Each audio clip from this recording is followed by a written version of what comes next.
Mano, boa tarde. Boa noite. Deu uma escurecida. Vai começar, mano. Mas, mano, a gente notou um time que vinha muito bem, né? Uma toa que estava com uma longa invencibilidade, 13 jogos sem perder, mas hoje não teve o mesmo nível de atuação. E o que aconteceu? Porque a gente notou a tua indignação com algumas decisões incorretas. O que aconteceu para o Inter não ter tido melhor atuação nessa tarde e noite aqui no Independência? Bom, boa noite a todos. Fazia tempo que não sentimos o gosto amargo da derrota, né? E quando vencemos, nem sempre também fomos tão brilhantes. Às vezes nem fomos tão bem, mas vencemos, porque o futebol é assim. Talvez hoje até não merecíamos ter perdido, né? Tivemos algumas chances boas, tivemos a penalidade máxima para sair na frente, o que daria uma condição boa. Até não estávamos jogando tão bem no momento da penalidade máxima, é importante ressaltar isso, né? Mas e aí o jogo, no momento onde ele já estava controlado, né, a gente descuidou na nossa marcação, deixou escapar e tomamos um gol que não costumamos tomar, porque o jogador nem pulou, né? Só escorou a bola. Então, em função desses aspectos, em função do aspecto de termos saído um pouco da zona de conforto, o América teve o mérito de nos tirar da zona de conforto, de como gostamos de conduzir o jogo. Isso é mérito deles.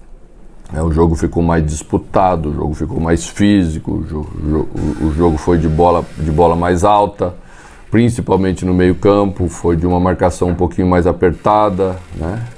Mas mesmo assim eu acho que a gente poderia ter feito melhor por nós, né? Não tirando os méritos do América no resultado, a gente poderia ter feito melhor pela gente. Isso às vezes acontece.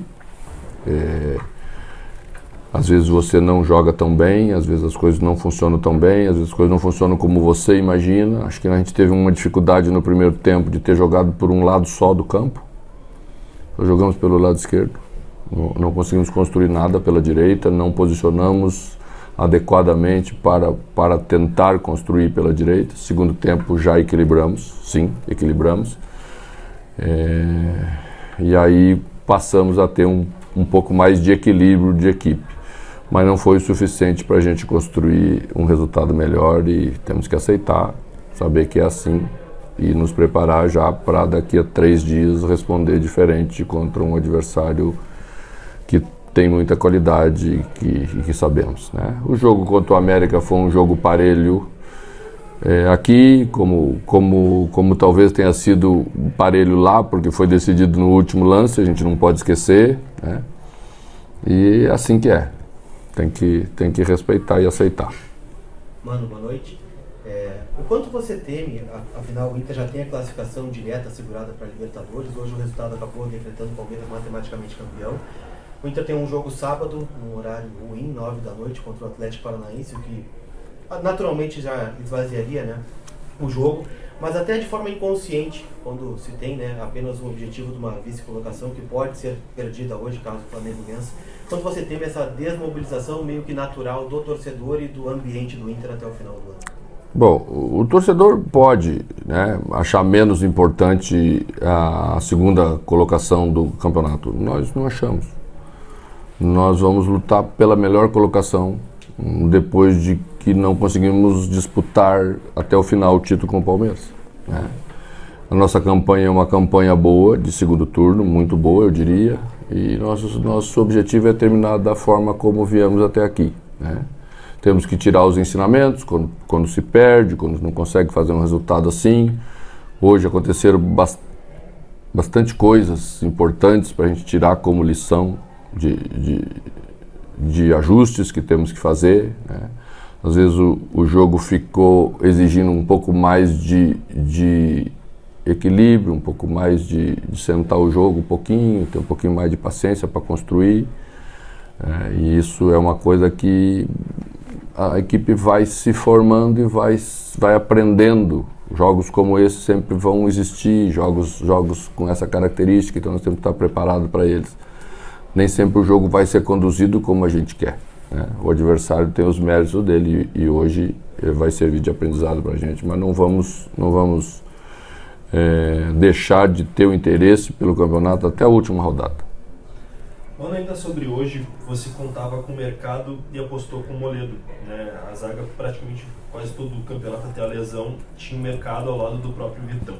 E uma outra escolha que talvez tenha sido a principal surpresa foi a entrada do Wanderson, que já foi titular lá atrás, teve a lesão, o Pedro Henrique jogou. E até isso, naturalmente, o Wanderson é um jogador que cai mais pelo flanco esquerdo e o Bustos sempre, até pela característica, avançava com uma própria combinação. E o Pedro Henrique tem mais essa característica. Isso também não contribuiu para a equipe não cair muito só para um lado? A atuação da equipe contribuiu para ela cair só para um lado, porque nós já jogamos com essa formação diversas vezes e não tivemos esse problema que tivemos hoje pela direita, de falta de jogada pela direita, né?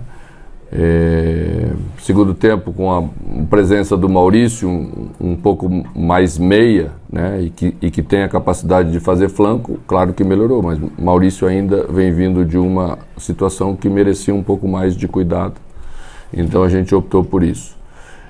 A questão de Moledo era uma questão de manutenção em função daquilo que vinha acontecendo, os números da defesa até eram melhores, com ele e com o Vitão nos últimos jogos. E achei mais coerente optar ainda por esse jogo pela estada dele com o Vitão, tá?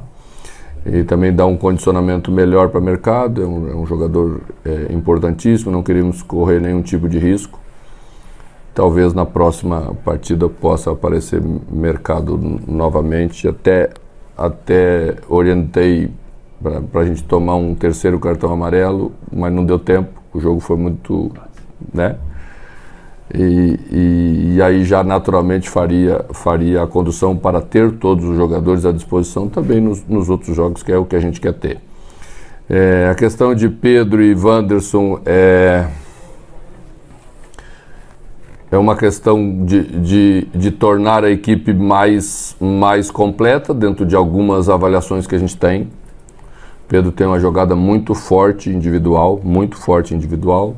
A gente esperava um jogo que exigisse bastante porque o adversário marca individual quase que o campo todo.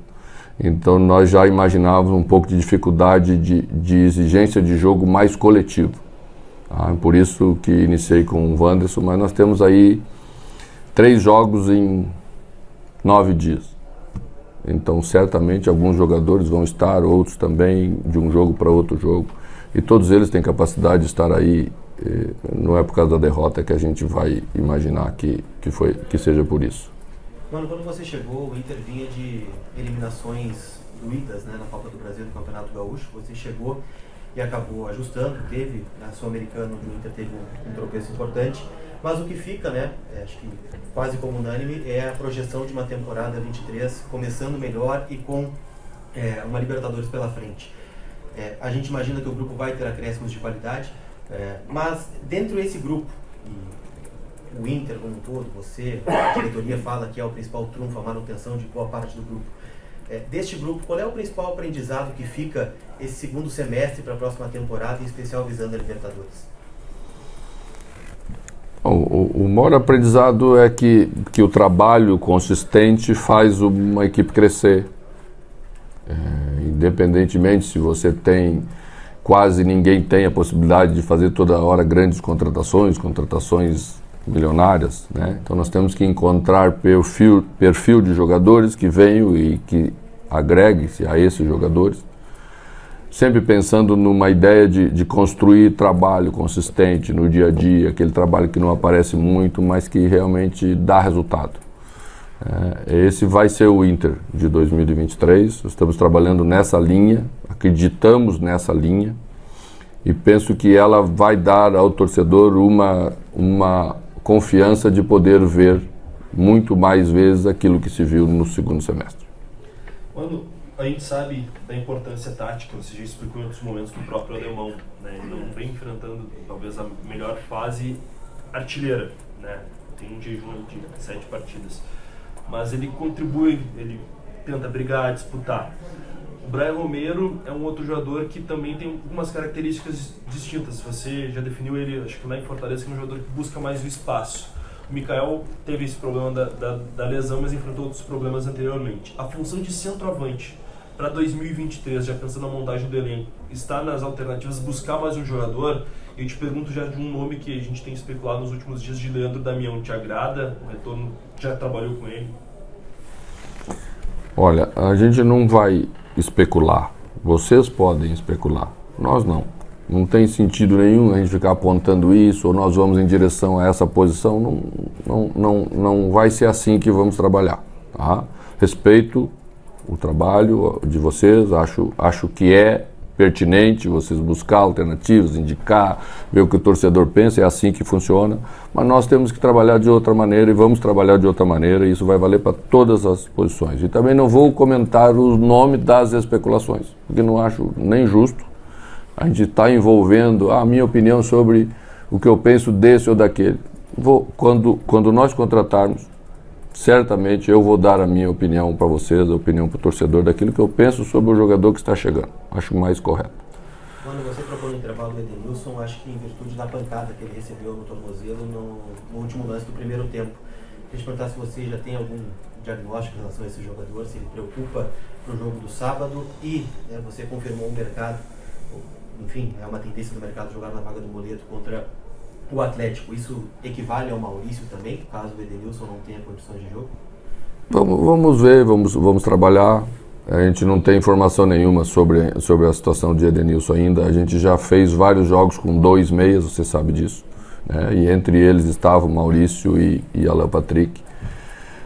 São os jogadores que se completam bem para essa função que a gente quer, porque o Maurício tem uma capacidade de fazer por fora, né, a movimentação e dá uma contribuição importante para que a equipe adversária tenha muitas preocupações sobre 2 jogadores que armam a jogada também para a equipe, né?